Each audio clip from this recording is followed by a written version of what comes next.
제가 블루를 테이블 세팅을 오늘 했는데 서양에서 동양 문화를 굉장히 흠모하던 시절이 있었지 않습니까? 그죠? 이제 한가에서는 고흐, 그다음에 모네, 그다음에 뭐 이렇게 나오는데 그때 그 사람들이 동양 문화를 상징하는 가장 대표적인 색깔이 블루였어요. 그래서 블루는 도자기에 나오는 코발트 블루를 상징하거든요. 그래서 그 사람들에게 있어서 블루는 동양의 신비, 동양 문화의 신비를 나타내는 색상이 블루였어요. 그래서 오늘 이제 테이블 세팅에 제가 블루를 한번 해봤습니다. 사고라신 박수.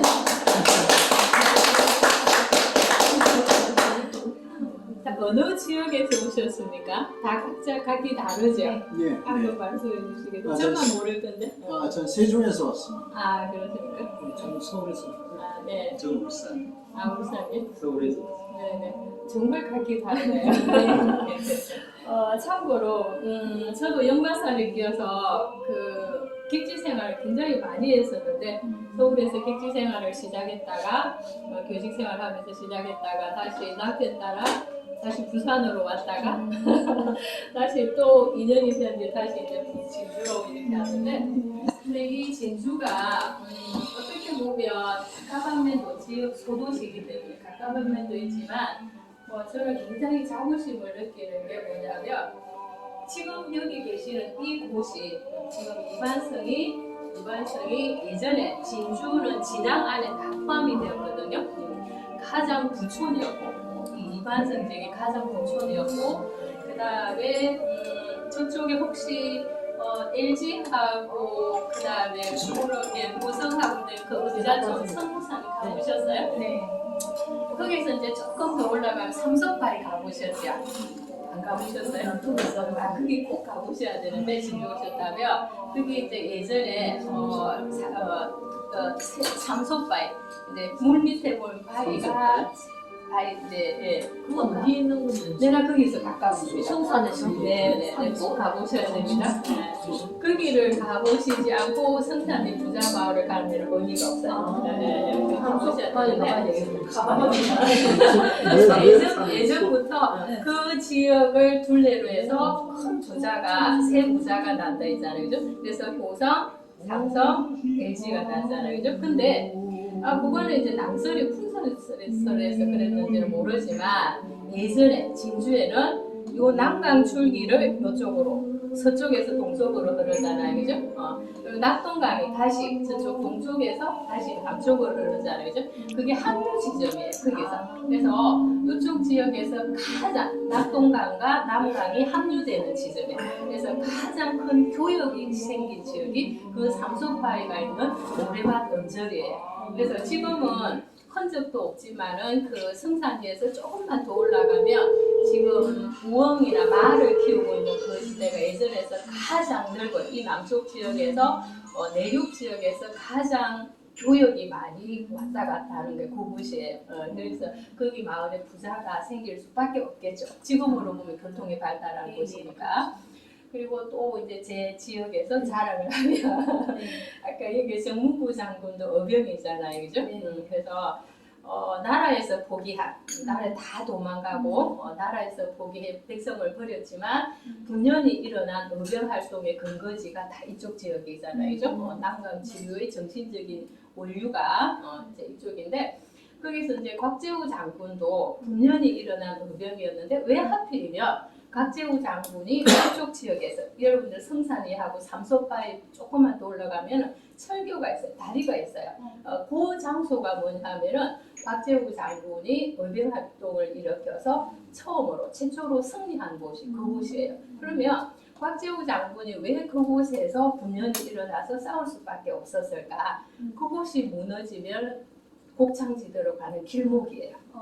그래서 그쪽이 지금은 평화로운 들판이지만 피 터지는 전쟁의 장소였다는 거. 그래서 다시 한번 그곳을 방문해 보시기 바랍니다. 네. 자, 시작하겠습니다.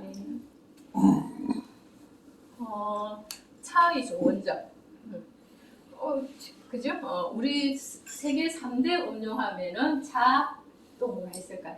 커피, 또 코코아. 그죠? 그게 3대 음료 기호식품에 속하거든요. 기호식품에 속하는데 커피도 좋은 점이 있을 테고 코코아도 좋은 점이 있을 텐데 그와 차별되는 차의 좋은 점 아무거나 괜찮습니다. 부모님들 한번 말씀해 보시죠. 뒷맛이 깔끔해. 네, 뒷맛이 깔끔하다, 네. 그죠? 선비처럼 예. 뒤끝이 없고 잡음이 없다.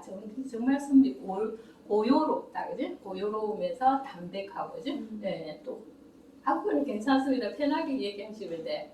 몸을 맑게 해줍니다. 네, 몸을 맑게 해준다, 그죠?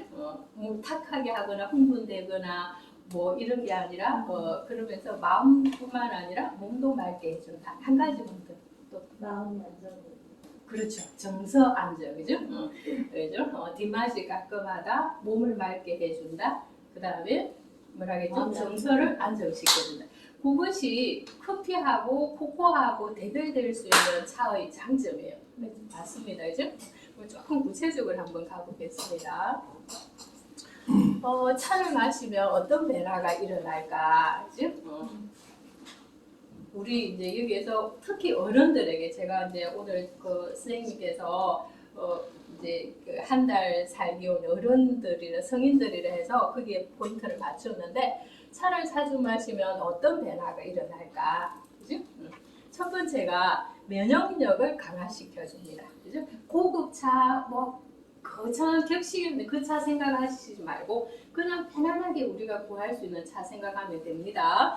면역력을 강화시켜 준다는데 이게 이제 차를 마시게 되면 우리 세포벽에 각종 세균이 우리 몸을 침투하잖아요, 그죠? 여러 종류의 세균이 들어오면 차가 들어가면서 그 세포벽에 붙어 있는 것을 세균을 씻어주는 살균 작용을 해요. 이제 그 대표적인 케이스 얘가 제가 한번 들어보겠습니다. 영국의 산업혁명이 일어났을 때 우리 차하면 특히 홍차하면 영국을 떠올리잖아요, 그죠? 근데 프랑스하고 독일하고 일본하고 세계 여러 나라가 있는데 왜 하필이면 차하면 영국을 떠올리게 되고 영국이 그렇게 일반 서민들에게까지 보고되었을까 조금 의문시했었을 텐데 그걸 조금 설명하도록 하겠습니다. 프랑스하고 독일은 식민지가 커피를 수입할 수 있는 식민지를 다 가지고 있었어요. 그래서 차보다는 커피를 수입하기가 훨씬 쉬웠습니다. 근데 후발주자로서 오스트리아나 프랑스나 스페인보다도 식민지 개척에 훨씬 후발주자로 나선 영국은 커피를 원활하게 수입할 수 있는, 공급받을 수 있는 식민지가 없었어요. 그래서 영국은 대신 여러분 알다시피 인도를 식민지로 두기 때문에 훨씬 싼 값에, 커피보다 싼 값에 차를 공급받을 수 있었어요. 그래서 그 시기가 딱 언제 하고 맞물리냐면은 영국이 산업혁명 시기하고 딱 맞물립니다. 근데 우리도 1970년대 우리도 그런 현상을 겪었는데 농촌에 있는 많은 인구들이 일자리를 찾아서 런던 대도시로 모여드는데 그 당시 영국은 우리가 지금 알고 있는 선진국하고는 정말 다르게 오수라든지 식수에 대한 것이 위생시설이 전혀 갖추고 있지 않았어요. 그래서 전염병이라든지 각종 질병에 시달리고 있었는데 그걸 예방하기 위해서 이 사람들은 심지어 어떻게 했냐면은 계속 물과 관계되는 수질과 관계되는 전염병에 걸리니까 심지어는 거기에다가 술이라든지 이걸 다시 마셨어요. 그 병균을 조금 줄이기 위해서. 근데 그 시기에 아침부터 식사할 때 이게 술을 다 먹으면 맑은 정신을 가지고 있지 않았어요. 그런데 이 차를 이제 싼 값에서 공급받을 수 있고 서민들에게까지 조금 원활하게 공급되면서 그것보다는 차를 타가 마시니까 훨씬 더 정신도 맑아질 뿐만 아니라 그런 식수에서 오는 전염병도 예방되는 거예요. 이제 그래서 차가 면역력에 효과가 있다라는 걸 우리가 알 수 있거든요. 그리고 우리 조상들도 우리가 지금 먹는 이 차라든지 이런 조금 고급차를 마시기 이전에 이쪽 남쪽 지역에서는 이제 고향이 어디신지 모르겠지만 이쪽 남쪽 지역 산청이나 하동 지역에 사는 우리네 할머니들은 뒤안에 찬물 이렇게 말려두고 있었어요. 그리고 또 괜찮은 집안에서는 차를 이렇게 찧어가지고 쑥처럼 찌어가지고 그것을 이렇게 등이채로 해서 집에서 약간 배앓이를 한다든지 이렇게 아프면은 그것을 물을 끓여서 주기도 했었거든요. 그건 뭐냐 하면은 차에 면역력 강한 성분이 있다라는 겁니다. 그 다음에 이제 이 혈관 작용은 차에는 아까 카페인이 들어있거든요. 아까 세 개의 기호식품 차, 커피, 코코 안에는 다 카페인이 들어있습니다. 근데 우리 이제 카페인 하면 먼저 부정적인 생각부터 하는데 그건 과다 복용했을 때 문제가 생기는 거지 적정량의 카페인을 섭취했을 때는 굉장히 좋은 효과가 있어요. 뭐냐면은 그 카페인 들어가면 혈관을 확장시키면서 이렇게 혈액의 공급을 원활하게 합니다. 빨리 원활하게 해요. 그래서 그리고 뇌 말하면 빨리 각성 효과가 있겠죠. 그죠? 정신을 맑게 하는. 그래서 특히 정신적인 공부를 하는 사람, 신부님이라든지 스님들이 좋아하는 이유는 여기에 있습니다. 그죠? 그래서 아까 얘기처럼 혈관을 확장시켜서 혈류의 흐름을 원활하게 하기 때문에 심장 질환과 관계되는데 굉장히 효과가 있어요. 그 다음에 제가 이제 제일 좋아하는 거는 강조하고 싶은 거는 이 부분입니다. 그죠? 뭐 과학적인 성분까지는 제가 잘 모르고요, 솔직히. 차 안에는 폴리페놀이라는 성분이 있거든요. 그 폴리페놀이라는 성분은 이게 우리가 결국에는 몸이 산화되고 노화되는 게 산화되는 과정이잖아요, 그죠? 그래서 그 폴리페놀 성분이 우리 몸 안에 들어가면은 세포의 노화 현상을 조금 지연시켜 준다고 합니다. 그래서 차의 황산화작용이기 때문에 각종 질병에 특히 암에 대한 예방 효과가 있다 그러거든요.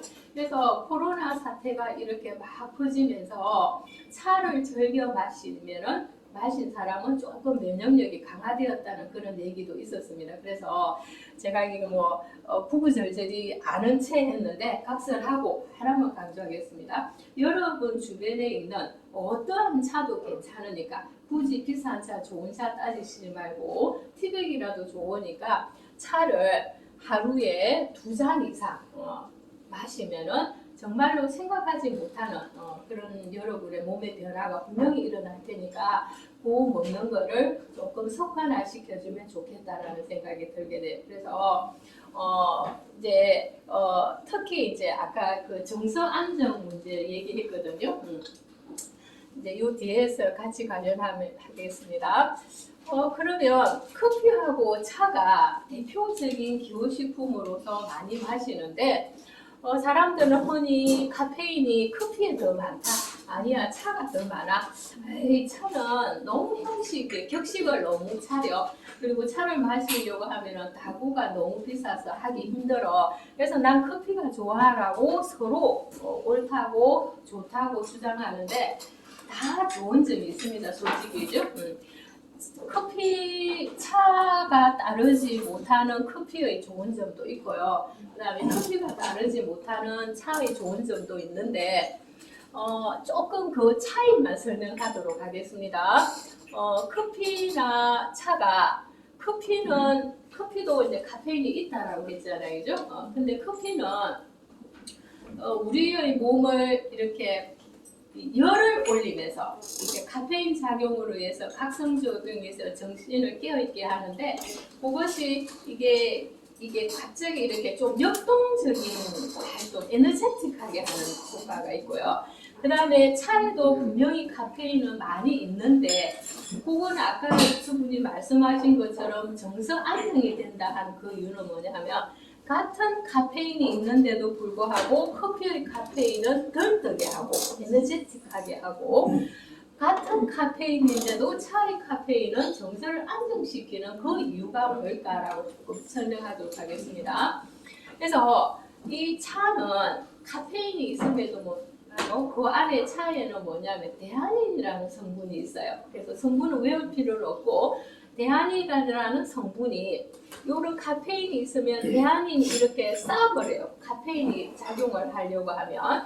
그래서 카페인은 우리 몸에 흡수가 되면 하면 우리 몸 배출이 되어야 되잖아요. 그죠? 안 그러면 누적이 되는데 카페인은 몸에 커피에 있는 카페인은 바로 몸에 쌓여버려요. 누적이 되어버려요.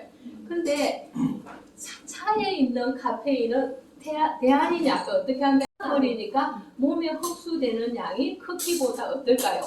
덜 흡수가 되겠죠.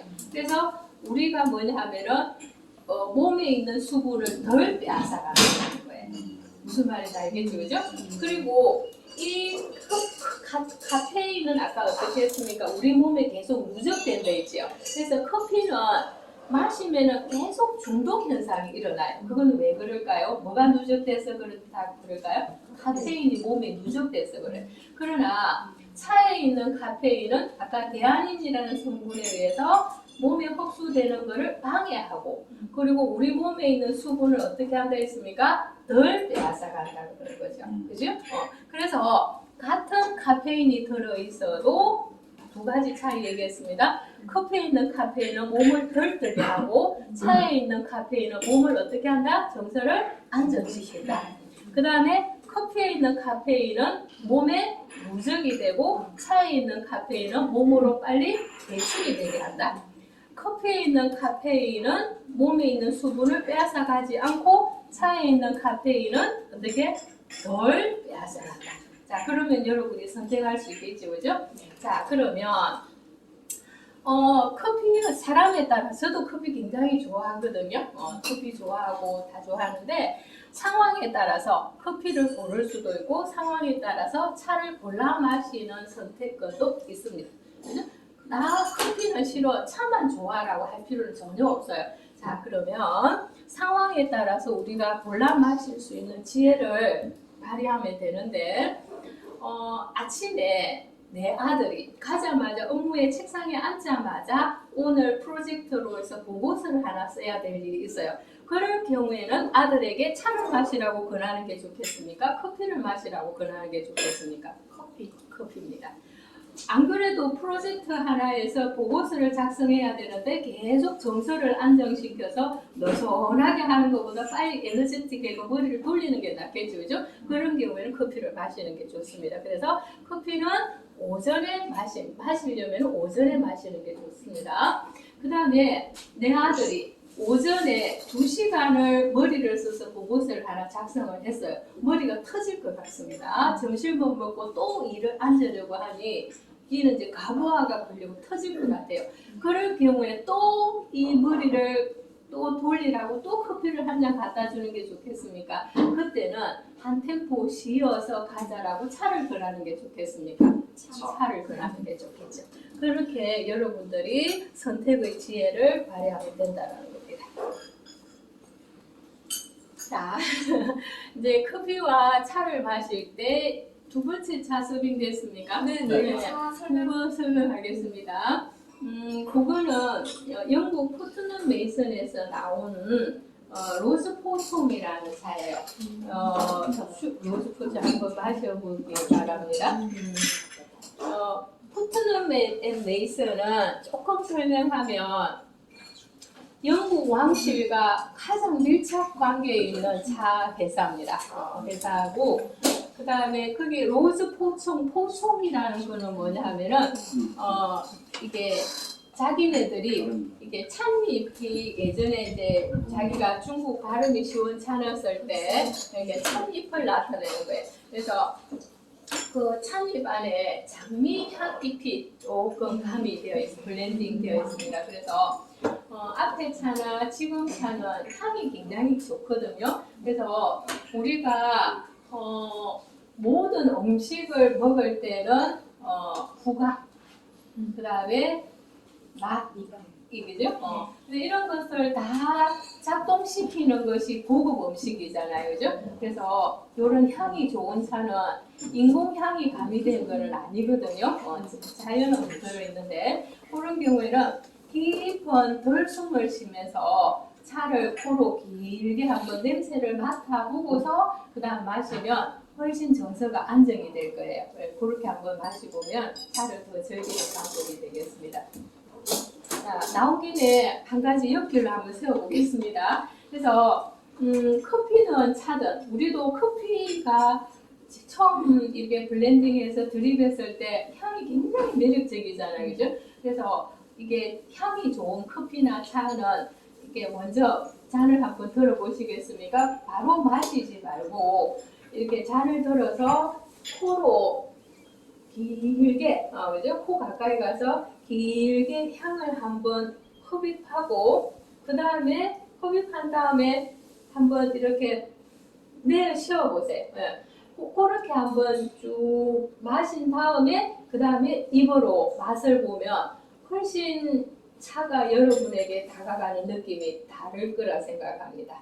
네, 그걸 한번 해보세요. 와인 마시는 거하고 비슷하지 않아요? 와인 마시는 거. 네네. 와인 공부해 보면 와인하고 굉장히 접근하는 방법이 비슷한 게 많아요. 네네. 네. 자, 그래서 커피와 차를 마실 때 유의점 다 아시겠지만 한번 언급해 보겠습니다. 왜냐하면 다 카페인 때문에 그러는 겁니다. 공복에 마시지 않는다. 왜냐하면 그 카페인 성분이 위벽을 자극하기 때문에 그렇겠죠, 그죠? 그래서 취침 전에도 마찬가지입니다. 취침 전에 절대 마시지 말고 그 다음에 소량의 음식을 마신 후에 마신다. 그래서 개중에 어떤 차인들은 차의 맛을 손상시키고 차의 맛을 느끼는데 방해가 된다 해가지고 되게 차를 마신 다음에 음식을 먹게 하는데 잘 모르겠습니다. 저는 차는 카페인이 있어서 위에 자극이 될 수가 있습니다. 그래서 조금이라도 위를 조금 다스린 다음에 마시는 것을 저는 권합니다. 네네. 자, 그 다음에 차가 조선시대 때 조금 뒤에 가면 조금 설명할 텐데 거의 우리나라 생활에서 거의 사라졌다가 다시 부흥했는데 그 부흥했던 것이 다시 또 이렇게 내리막길을 걷고 있는 실정이거든요. 그게 왜 그럴까?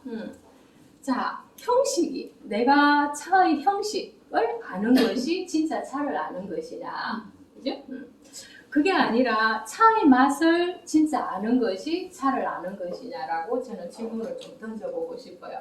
그래서 이게 차의 북방 한계선이 자라는 한계선이 울산부터 시작해서 저쪽에 익산까지가 차의 북방 한계선이거든요. 그 위로는 자랄 수가 없어요. 그 남쪽에서만 자라는데 그러다 보니까 저쪽 경기 쪽이나 그 이웃 쪽에 사는 사람들은 이 남쪽 지역에 사는 사람보다 차를 접할 기회가 없어서 조금 좀 덜 하더라고요. 다른 것은 다 발달되어 있는데 그걸 제가 이제 나이 들어서 차를 조금 더 깊이 공부하고 싶어서 늦가기로 성대대학원에 입학했던 적이 있는데 그때 가서 조금 느꼈어요. 그럼 남쪽이 차는 더 발달했네. 남쪽 사람들이 차를 접할 기회는 훨씬 많았네라는 걸 느꼈어요. 자, 그런데 이 지금 조금 차가 부흥하려다가 다시 내리막길을 걸은 이유가 뭘까라고 이제 저를 생각했는데 그 차 하는 사람들이 접근 방식이 너무 격식 위주의 차 생활을 강조했기 때문에 그런 것 같아요. 우리 설리 조상들은 그렇게 마신 것도 아니고요. 자, 그래서 저는 차의 격식, 좋게 얘기하면 격식이지만 나쁘게 얘기하면 형식이라고 하는데 그 거칠애를 아는 것이 진짜 차를 아는 것이 아니라 내가 그 거칠의 격식을 다 벗어도 그냥 머그잔에 그냥 종이컵에 차를 마셔도 내가 차를 즐겨 마시는 것이 차를 진짜 아는 것이지 그 격식을 따져서 그 그릇이나 다구를 자랑하는 것이 차를 아는 것은 아니라고 생각합니다. 그래서 진짜 내가 입맛으로서 차를 즐기는 것이 차로 다가가는 길이다. 자, 그럼 한국 차의 역사를 다 깊이 설명할 수는 없고 조금만 이해를 돕도록 하겠습니다. 아까 제가 얘기했죠, 그죠? 차는 북방 한계선이 있다. 그래서 북쪽 지역보다는 남쪽 지방에서 더 차를 접할 기회가 많았다. 그게 왜 그럴까? 우리 시절에 국사 교과서에 이렇게 되어 있었어요. 불교는 북방에서 전래되어 왔다. 그래서 제일 먼저 전래된 나라가 고구려, 그 다음 백제, 제일 마지막으로 신라, 가야는 빠져버렸습니다. 신라에 전래되었다. 그리고 차를 배웠을 때, 접했을 때 다 이렇게 얘기합니다. 우리나라가 차가 최초로 전래되온 곳은 하동이다. 신라 무선 왕을 잊어먹었습니다. 사신으로 갔던 사람이 차씨를 가져와서 하동 쌍계사에 심었던 것이 최초의 차의 전래다라고 얘기하는데, 그건 경기, 서울, 경기 지방의 역사사관에서 국사를 쓴 것입니다. 그건 결판입니다. 그죠?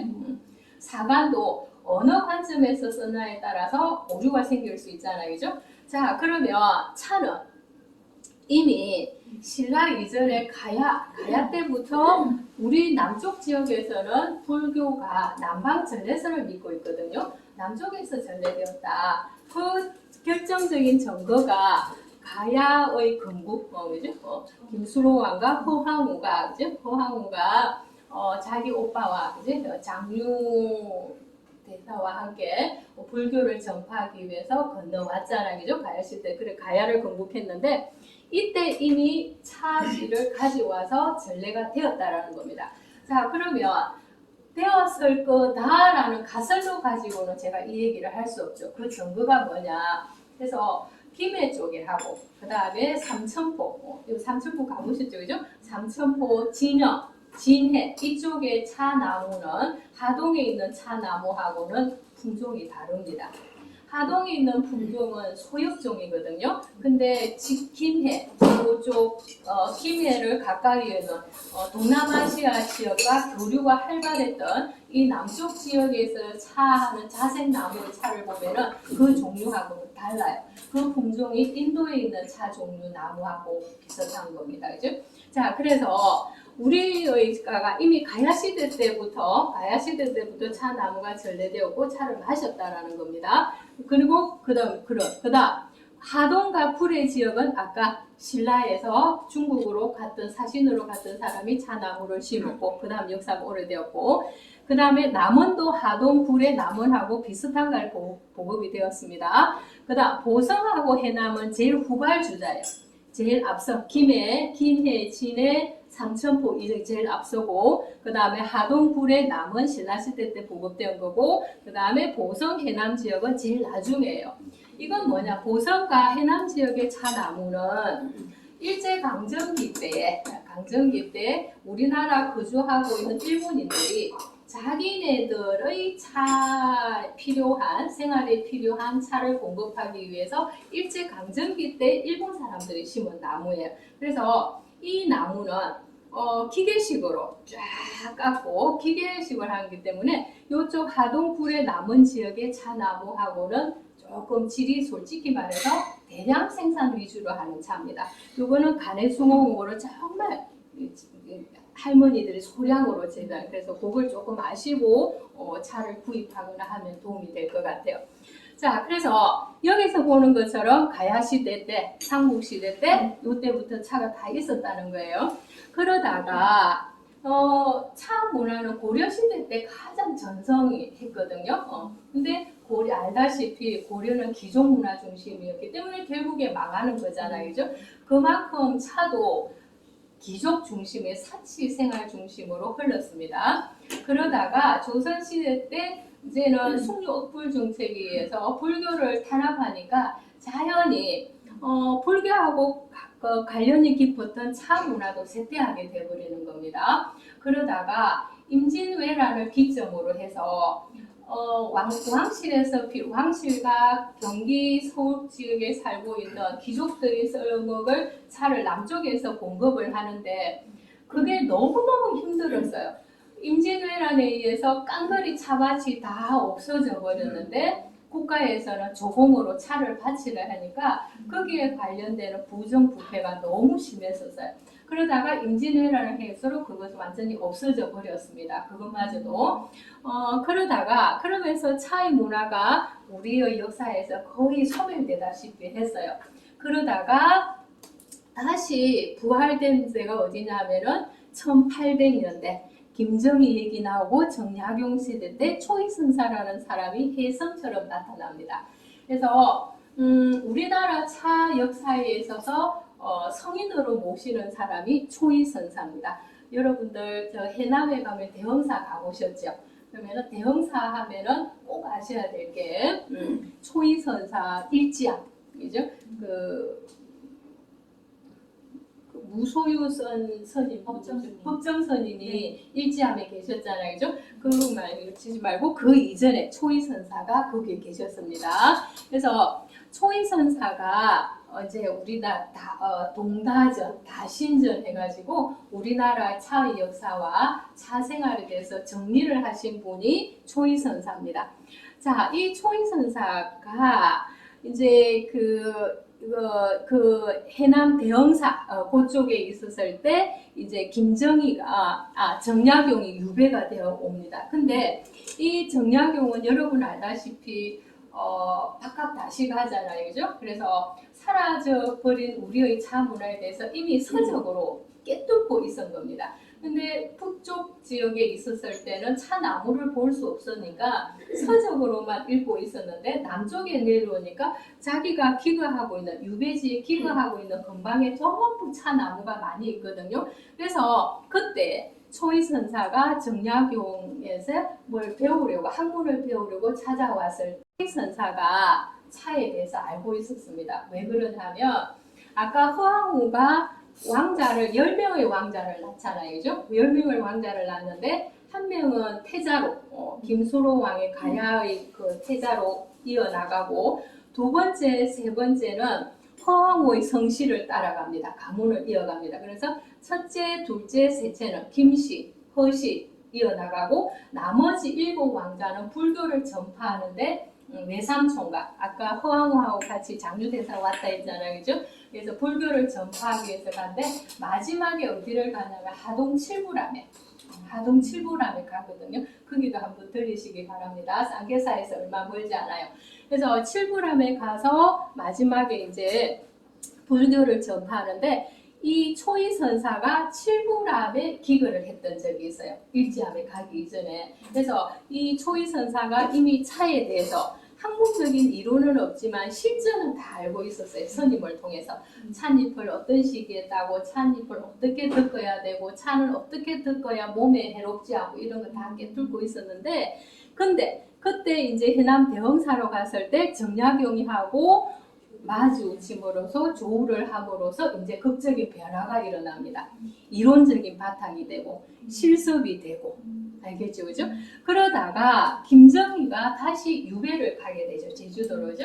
가게 오면서 김정희 역시 예사롭지 않은 인물이잖아요, 그죠? 아버지를 따라서 청나라에 갔었고 청나라에 갔을 때 이미 고급 차 문화를 배워왔었고 그리고 워낙 귀족 집안이기 때문에 차를 사라져버린 차지만 자기네 집에서는 차를 마시고 있었고 근데 요 해남을 거쳐서 잠시 제주도로 유배 가기 전에 해남에 귀가했었을 때 이 초이선사와 정약용하고 김정희가 만나게 되는 겁니다. 그래서 우리나라 조선 말의 차의 역사에 있어서 이 세 분을 빼놓을 수가 없습니다. 자, 그러면 그때 이제 그러다가 또 이제 민간에까지 파급된 건 아니거든요. 이제 상류청의 얘기겠죠. 그런데 우리 아까 얘기한 것처럼 산청이나 하동이나 이런 민간에서는 그리고 저쪽 지역에서 이쪽 남쪽 지역 해안가, 그죠? 해안가 쪽에 있어서는 차 나무가 있었으니까 이 차를 가지고 지금 우리 녹차를 마시는 것은 입차가 아닌 방식으로 마시고 있었어요. 차잎을 진흙에 가지고 이렇게 엽전처럼 만들어서 말려서 마시는데 이게 뭐냐? 청태전이라고 해요. 청태전. 그러니까 푸른 빛깔이 나는 차인데 이것을 이제 말려가지고 가지고 있으면 오래 보관도 되겠죠, 그죠? 보관하기도 쉽고 그러니까 이게 우리 선대들이 민간에서 마시던 차는 이 차였어요. 자, 그러다가 이것마저도 우리가 이제 일제강점기를 거치고 조선 말기에 아주 나라가 혼란스럽고 이랬을 때 깡그리 그냥 소멸되다시피 했어요. 그러다가 이제 내 고향 진주를 자랑스럽게 생각하는 이유는 근대기의 차 문화가 부흥된 곳이 이 진주입니다. 혹시 다솔사에 가보셨어요? 제가 오늘 아까 그 삼소바위 가보시라고 얘기했고, 그 다음에 또 한 번 진주에 내려오셨으면 꼭 가보셔야 될 곳이 다솔사입니다. 그 하동 가기 전에 다솔사가 있어요. 다솔사는 우리나라 독립운동사에서 꼭 기억되는 곳이기도 하고, 그래서 만해 한용운 선생님이 거기에 있었고, 그 다음에 김동리의 등신부를 알죠? 우리 세대 교과서에 있었잖아요. 등신부를 집필하신 곳이 그곳이기도 하고, 그 다음에 이쪽 남쪽 지역에 아까 그 성산리에 있어서 LG그룹에서도 독립자금을 비밀리에 보냈거든요. 그래서 그 집안을 중심으로 이 남쪽 지역에서 독립운동 자금을 모아서 비밀리에 만주로 보내던 그 비밀 집회 장소가 다솔사였습니다. 그래서 역사적인 의미가 있고요. 그 다음에 그곳이 우리나라에서 사라져버린 차 문화를 근대에 복원시키고 부흥시킨 곳이 다솔사입니다. 그래서 다솔사를 꼭 한번 가보시라고 저는 권하고 싶습니다. 그래서 그때 이제 이 남쪽 지역의 진주 지역에서 근교 있는 차량들을 그래서 이제 그 차가 부흥이 되는데 그런 면에서 굉장히 저는 진주를 자랑스럽게 생각하고 있는데, 근데 한 가지 다 오를 수는 없잖아요, 그죠? 그게 이제 비판할 것은 아니고 우리가 성장해 가는 과정에서 있는데, 그때 계셨던 선임이 일본 유학파였어요. 일본의 유학파였습니다. 근데 일본에 가니까 우리나라에서 사라져버린 차 문화가 일본에서 너무나 많은 사람들이 차 생활을 하는데, 우리나라는 차 나무가 있음에도 불구하고 차 문화가 없고, 그것을 개탄한 나머지 돌아와서 차 문화를 복원을 시키는 거거든요. 자, 사라져버린 차 문화를 복원한다는 것은 뭐냐 하면은 단지 차를 복원한다는 의미도 있겠지만, 동양 문화, 우리나라에는 고려시대 때부터, 지금 알다시피 과야시대 때부터잖아요, 그죠? 차 문화를 복원한다는 것은 동양의 정신 문화, 조금 축소시켜 얘기하면은 한국의, 우리나라의 정신 문화를 복원시킨다는 것과 맥락을 같이 해요, 솔직히 말해서. 그래서 그걸 이제 복원시키는데, 중요한 것은 일본 다도 생활의 격식까지 그대로 가지고 왔다라는 겁니다. 문제는 그거라는 거예요. 자, 여기서 알다시피 우리 선배들은 그걸 안 마셨어요. 차에서 제일 중요한 것은 정서안정, 심리, 정서를 안정시킨다. 그 다음에 차에서 제일 중요한 에센스는 뭐냐 하면은 커피는 마시면 그냥 빨리빨리 문화잖아요. 그죠? 빨리 먹고 엉터에 들어가야 되고 빨리 해가야 돼. 빨리빨리 문화라면은 차는 절대 빨리빨리가 안 돼요. 그것이 차에 들어있는 대안인이라는 성분이 정서를 안정시키는 것도 있지만, 차는 여러분 알다시피 한 번 우려내는 게 아니잖아요. 물을 심지어는 4번, 5번까지 우려내면은 차잔이 계속 돌아가거든요. 그러면 내가 아무것도 없이 두 분이 앉아서 그냥 대화를 나누라고 하면 참 힘들 거예요. 10분이 안 이어질 거예요. 그러나 찬물이라도 좋으니까 한 잔 놓고 대화를 한다 그러면 좀 이어나갈 거예요. 그러나 심심치 않게 와인이나 차나 이런 것을 두고서 대화를 나누라 그러면은 2, 30분이 훌쩍 갈 수도 있어요. 차는 정서안정과 더불어 계속 서먹서먹하지 않게 상대방과 대화를 유도해 나갈 수 있다는 게 가장 큰 장점이에요. 자, 그래서 차의 핵심은 서로 대화를 나누게, 다담이라고 그러잖아요, 그죠? 대화를 나누게. 이 대화, 상대방과 마음을 터놓고 대화를 할 수 있다라는 것은 서로 내면이 통하게 할 수 있다. 그것이 조금 기호가 비슷하고 취향이 비슷하고 이것이 조금 깊이가 있다 그러면은 토론이 될 수 있는 거겠죠, 그죠? 그게 가장 큰 힘인데, 그게 차의 핵심은 빼버리고 지나친 격식주의를 가져온 것이 우리였다라는 겁니다. 자, 근데 우리는 하나 새겨볼 필요가 있죠, 그죠? 미국 대학, 유명 대학에서 한국의 유학생들을 왜 그렇게 국비 장학생으로 공부를 시켜줄까요? 그거 안에는 정신 문화를 그대로 뺏는 거겠죠. 자기의 정신을 심어주는 거겠죠. 그죠? 우리 시절에 다 제2 외국어로 불어하고 독어 배웠잖아요. 그죠? 저는 불어 배웠는데 지금 가만히 생각하면 내가 왜 프랑스를 그렇게 좋아할까? 영국이나 독일이나 보다도 왜 그렇게 내가 프랑스를 좋아할까? 내가 제2 외국어를 배우면서 불어 선생님과 통해서 프랑스 얘기를 굉장히 많이 들었고 이야기를 듣다 보니까 프랑스 영화 굉장히 많이 봤고 프랑스어 배우들 좋아하게 되었다 보니까 자연히 프랑스를 그냥 공부하게 돼요. 이런 정신 문화가 나도 모르게 점점 빨려 들어가는 거죠. 그러면 차 문화도 마찬가지라는 겁니다. 일본의 차 문화 형식을 그대로 가져오면서 우리는 일본의 사생활, 다도 생활을 다도라고 하면서 굉장히 그냥 근무하는 거죠. 그래서 솔직히 우리는 일본의 유럽에서 스시 문화, 해 문화 하면 굉장히 고급 음식이라고 생각하고 젓가락질을 할 줄 알게 되면 아, 이 사람 고급 레스토랑에 다녀보구나, 해 먹어봤구나 하면서 상류층으로 보잖아요. 그죠?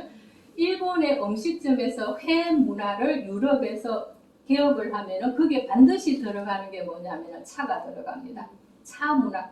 그게 뭐냐면은 우리 의식 중에 자연히 모르게 일본 문화는 고급 문화라는 것을 유럽에 심어준다라는 거죠. 그래서 우리가 사생활을 하는 거는 좋지만 일본의 격식에 지금 다도 그걸 함으로써 우리는 일본에 대해서 자연히 모르게 일본 문화에 빨려 들어간다는 거죠. 그게 중요한 것이 아니라 앞에 얘기한 것처럼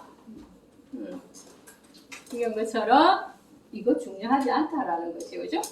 내 입맛이 차를 알고 들어가면 차의 본연의 힘에 의해서 정서가 안정이 되고 서로 대화를 나누게 되고 부부간에도 서로 얼굴을 대할 수 있게 된다는 그런 힘이 있으니까 그냥 편하게 마시면 되고 절대 그런 격식이나 그릇의 값이라든지 차의 값에 신경 안 써도 되겠습니다. 선생님 세 번째 차 소개 좀 네네. 해주세요. 세 번째 차는 제가 앞에 두 가지 차를 서양 차를 해서 이 정신을 빼놓은 건 아니 절대 그런 건 아니거든요. 네, 이 세 번째 차가 제가 제일 정성 들여 우리기를 바랬는데 이 차를 이제 정산소종이라고요. 약간 보면은 훈연 향이 조금 나지 않습니까? 이거 약간 훈연 향이 정산소종인데 요거는 동양차입니다. 그래서 서양 사람들이 이 차를 제일 고급, 동양차 중에서 제일 고급으로 여기는 정산소종차입니다. 그래서 중국에 있는 소역종을 가공한 홍차 일종인데 정산소종. 네.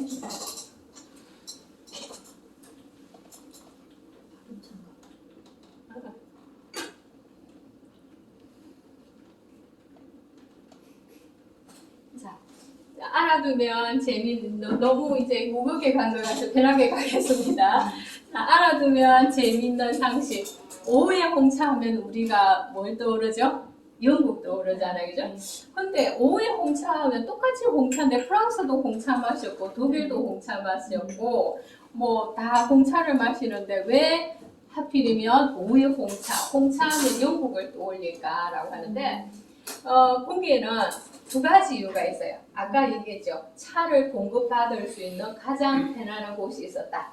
인도, 그죠? 그래서 근데 프랑스어와 독일은 커피를 공급받을 수 있는 식민지가 더 많았다. 자, 그것보다 더 중요한 건요. 도자기, 이 차를 마시려고 그러면 도자기가 있어야 되겠죠, 그죠? 근데 우리나라 임진왜란 처음으로 해가지고 도자기를 빚을 수 있는 나라는 지금으로 생각하면 반도체 기술에 해당되는 그 기술을 가진 나라가 세계에서 세 나라밖에 없었다고 합니다. 한국, 중국, 또 어딜까요? 아니요, 여기 태국. 태국이라고 해요. 세 나라밖에.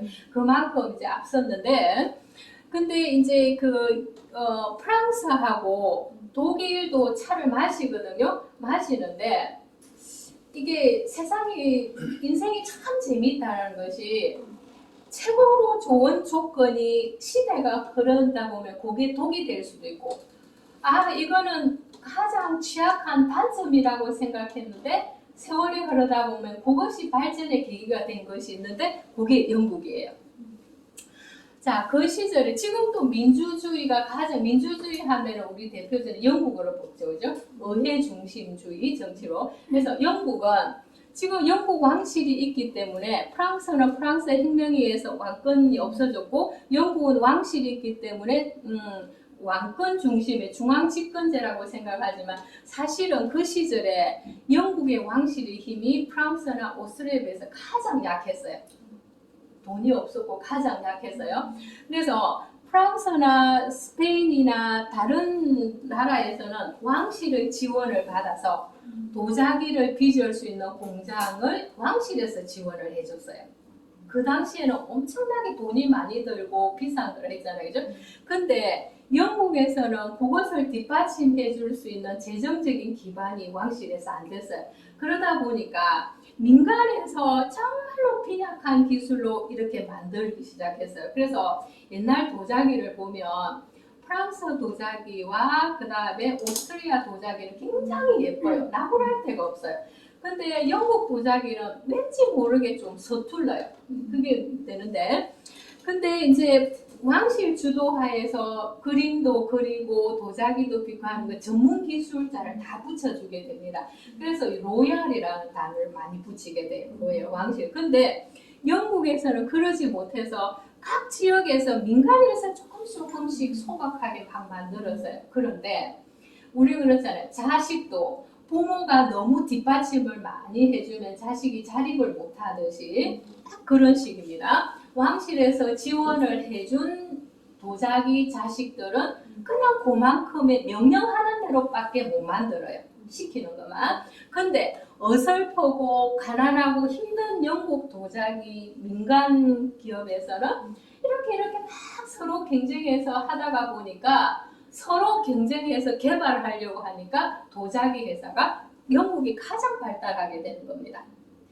프랑스는 한 회사밖에 없었고 다 마찬가지. 근데 영국에서는 우후죽순으로 막 만들어내요. 그러다 보니까 영국에서는 도자기 회사가 제일 많이 되는데 그 중에 재밌는 한 회사가 우리 진화론을 다윈 알죠? 다윈의 외손자가 여성분들한테 웨지우드라고 회사 들어봤죠, 그죠? 그 웨지우드 회사가 다윈의 외손자예요. 외손자인데 이제 이 사람이 차를 마시려고 하는데 서민들이 차를 마시기에는 도자기 값이 너무 비싼 거예요. 그래서 이 사람이 참 고마운 생각이죠. 도자기를 아주 싼 가격에서 서민들에게 보급할 수 있는 보급형 도자기를 만들어낸 거예요. 그게 웨지우드의 획기적인 생각이에요. 영국이 프랑스나 독일 똑같이 차를 마시면서도 불구하고 상류층에 밖에 차가 보급되지 않은 반면에 영국은 서민들에까지 차가 보급이 된 겁니다. 그래서 5회 공차라는 게 생기게 된 거고 그것이 거기에 역사라는 것은 어떤 파급 효과를 일으켜서 큰 효과를 나타낼지 모르잖아요. 그죠? 그래서 영국이 아카데미 문화가 학문이 발달하고 토론이 발달하고 문화와 예술이 발달한 문화 후진국이었던 알잖아요. 그죠? 영국은 프랑스나 오스트리아나 스페인에 비해서 문화가 굉장히 뒤떨어진 섬나라였습니다. 그럼에도 불구하고 후발주자임에도 불구하고 영국이 산업혁명에 가장 먼저 앞서고 영국의 문화와 예술이 발달했던 그 기간에는 차 문화가 들어있어요. 왜냐하면 잔을 놓고 곳곳에서 모임을 하면서 사람들이 대화를 하고 거기에서 토론을 하고 담론을 하는 것이 나중에 발달하면 아카데미 문화가 되는 거고 그 아카데미에서 출발해서 생긴 것이 옥스퍼드 대학, 캠브리지 대학의 출발점입니다. 그죠? 그리고 여성 문화가 항에서 가부장적인 아버지가 너무 힘이 세면은 가정이 발달하지 않죠. 그죠? 여성도 적당하게 깨어 있어야 그 집 가문이 발달하는데 그 시절에 우리나라와 못지않게 여성들의 힘은 약했어요. 여성들도 외부 출입을 못하게 하고 여성들은 집안에만 있어야 되는데 이 찻잔을 놓고서 여자들이 바깥에서는 나가지 못하지만 응접실에서 거실에서 친구들 불러서 여성들끼리 얘기를 하면서 여성 문화가 발달했던 계기가 뭐냐 하면은 영국이기 때문에 차가 지금 바탕에 깔려 있어요. 그래서 문화 후진국이었던 영국이 그래도 프랑스에게 뒤지지 않는 문화로서 대등한 관계에 오를 수 있었던 그 힘이 차에 있었다는 거예요. 그래서 제가 커피도 좋지만 커피는 빨리빨리 마시고 말아버리지만 차는 최소한 차짜리 만들게 되면 20-30분은 순식간에 가는 거니까 가정에서 어렸을 때부터 손자도 이제 자식이 되고 손자에서 어렸을 때부터 차를 마시는 습관을 기르면은 걔가 정서안정도 조금이 나아질 테고 그리고 가족도 침묵의 가족 문화가 아니라 조금은 대화가 될 수 있는 문화가 될 수 있으니까 어떤 티백이라도 좋으니까 차를 마시라는 얘기입니다. 네, 여기까지 하겠습니다. 그래서 차의 값을 논하지 말고 차의 그릇을 다시 살 필요는 없습니다. 여러분 집에 있는 어떠한 잔이라도 좋으니까 여러분 집에 있는 차를 가지고 자주자주만 마셔주시기 바랍니다. 네, 혹시 질문이 차에 가는 거 궁금한 거 있으면 제가 조금 도움을 드리겠습니다. 질문 받겠습니다. 차는 이제 종류가 굉장히 다양하잖아요. 네네. 지금 이제 말씀하신 분은 네. 이제 혹시 저런 차에 네. 꽃을 갖고 만드는 차, 네. 국화차 네. 이런 것도 그 차 범주에 속한다고 봐야 되나요? 이제 차는 솔직히 말 차대라는 단어를 붙이는 것은 그 차 종류 있죠. 거기에 들어간 것만 T라고 하고 국화차나 대추차는 공식적으로 우리는 차라고 하는데 사실은 차라고 부르면 안 되고 대용차라고 불러야 합니다. 네네. 그리고 또 하나 이제 설명하면 시간 좀 뺏어도 되겠습니까? 차라고 저 그래서 예전에 왜 차라고 하고 또 어떤 애 T라고 할까? 영어로도 차 CHA라고 하면 될 텐데 T라고 할까? 근데 이제 그게 재밌는 얘기가 있거든요. 육로로 차가 소개된 이제 차가 이렇게 전해지는 차라고 그래. 근데 해상 쪽으로 차가 전해가 된 T라고 그래. 그게 뭐냐면은 우리도 경상도 말하고 경기 쪽하고 말하고 다르잖아요, 그죠? 그래서 중국에서 남쪽 지역, 저 광동성의 저 남쪽 지역에 있어서는 T라고 그러는데 T라고 그러고 조금 이쪽 지역에서는 차라고 그래. 그래서 그게 차가 다릅니다. 그래서 해상 무역을 통해서 차가 보급된 주로 유럽이겠죠, 그죠? 거기서는 T라고 그러고 육로로 차가 전해진 차라고 그래요. 그래서 그런 차는 대용차라고 부르면 되고요. 그 다음에 또 이제 하나 힌트를 주면 우리 대추차도 좋고 국화차도 좋은데 저 같은 경우 국화차를 마시면은 알레르기가 조금 있거든요. 그 뭐냐면 뭐든지 이거는 절대적으로 좋고 이건 절대적으로 나쁜 건 없잖아. 아까 차와 커피도 마찬가지처럼. 그래서 국화차 굉장히 좋고 숙면을 돋기도 하고 좋은데 난 먹고 싶은데 알레르기가 있어 못 먹잖아요. 문제는 과다 복용을 했기 때문에 그래. 그래서 섬섬하게 내 몸에 적절한 양을 마시면 굉장히 좋은 겁니다. 그래서 그런 경우에 할 수 있는 건 차와 섞어서 섬섬하게 오랫동안 즐기는 거, 소량을 섞어서 먹이는 저는 권합니다. 네. 오늘 너무 마시면 안 되나? 그래서 우리가 알고 있는 차 범주에 네. 이제 아까 질문했던 국화차라든지 네. 또 무슨 꽃잎을 따서 만든 차도 네. 있잖아요. 네. 이런 것들은 이제 정상적인 차라기보다는 대용차라고 네. 예, 그게 정상적인 그러면 명칭입니다. 차나 대용차까지 포함해서 네. 우리가 그냥 보통 차라고 표현하는 네, 우리는 그러죠. 모든 차, 네. 이 차 중에 네. 그 전문가시니까 네. 가능하면 이건 안 마시기 좋다 이런 것도 있습니까? 그건 없어요. 없어요. 네, 이제 아까 얘기처럼 제가 이제 조금 더 기회가 된다면 한 달 더 귀가하시죠. 그럼 제가 설명해 드릴게요. 그 뭐냐면 여기 있는 윤 선생님이나 저 같은 경우는 대표적인 전형적인 소음인이거든요. 근데 원장 선생님 같은 경우 약간 양의 기운이 있거든요. 이제 우리 남편도 마찬가지로 양의 기운이 있는데 체질에 따라서 차를 조금 골라 마셔야 돼요. 솔직히 말해서. 그래서 쌤이나 저처럼 소음인은 홍차를 권하고요. 조금 양의 기운은 홍차보다는 청차나 녹차를 조금 조금 그런 게 있어요. 그러니까 그거를 체질에 따라서 하고 음식도 마찬가지로 음식에 따라서 페어링을 좀 그거를 요즘 뭐 티 페어링이라고 이렇게 얘기하는데 그런 게 조금 있습니다, 사실은. 그래서 절대적으로 좋은 차, 절대적으로 좋은 나쁜 차는 없다. 그것이 어떤 사람에게 어떤 음식에 맞추느냐가 더 중요한 거죠. 네. 그럼 소음인한테는 발효차가 좋다는 말씀이시네요. 소음인에게는 홍차 그게 이제 조금 다르거든요. 네. 홍차가 좋습니다. 녹차는 녹차는 굉장히 좋은데 조금만 드시고 자주 많이 드시지는 속이 홍차를. 내간 사람은 네네 그러면 좋을 것 같아요. 그리고 보이차에 대해서 궁금하시죠? 네.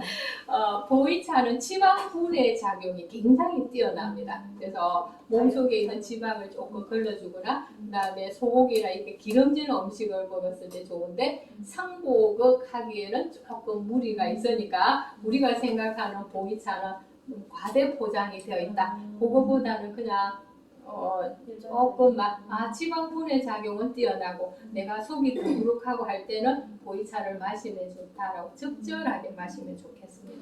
네. 또 질문 계신지요? 저희는 고기 먹고 나서는 같이 녹차를 마시거든요. 네네. 그것도 괜찮은 거예요? 네네. 녹차도 아까 얘기한 것처럼 차에는 다 이게 지방 분해 작용이 조금은 있어요. 조금은 있는데 조금만 설명하면 녹차는 이게 이제 가벼운 것은 가벼운 것끼리, 조금 무거운 것은 무거운 것끼리 하면 좋은데 녹차는 과일이나 야채 위주의 식단에 잘 어울리고요.